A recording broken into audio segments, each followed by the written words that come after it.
Reflection for Sunday, July 10, 15th Sunday in Ordinary Time. Luke chapter 10, verse 25 to 37.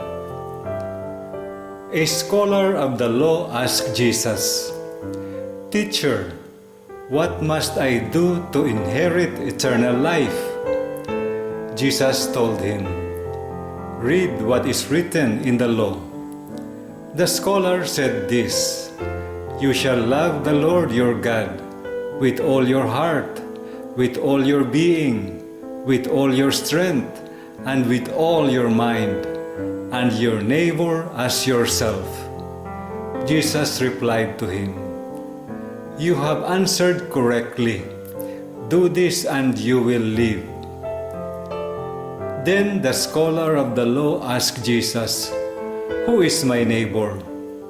To drive home his teaching on how to become a good neighbor, Jesus told the man a story pertaining to a man who lays dying by the roadside.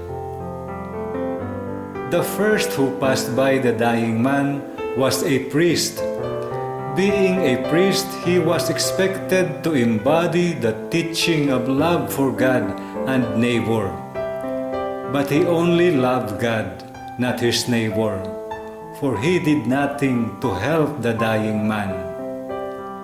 The next one who passed by the dying man was a Levite, a servant in the temple of God.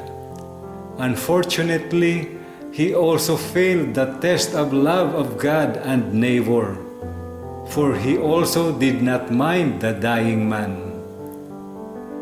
Then came the Samaritan, who does not serve in the temple of God. Yet he showed deep compassion to the dying man. The Samaritan cleaned the wound of the dying man, brought him to a house, took care of him, and ensured that he would fully recover. Among the three, the Good Samaritan, even if he does not serve God, gained favor in the eyes of Jesus, for he was merciful to the dying man.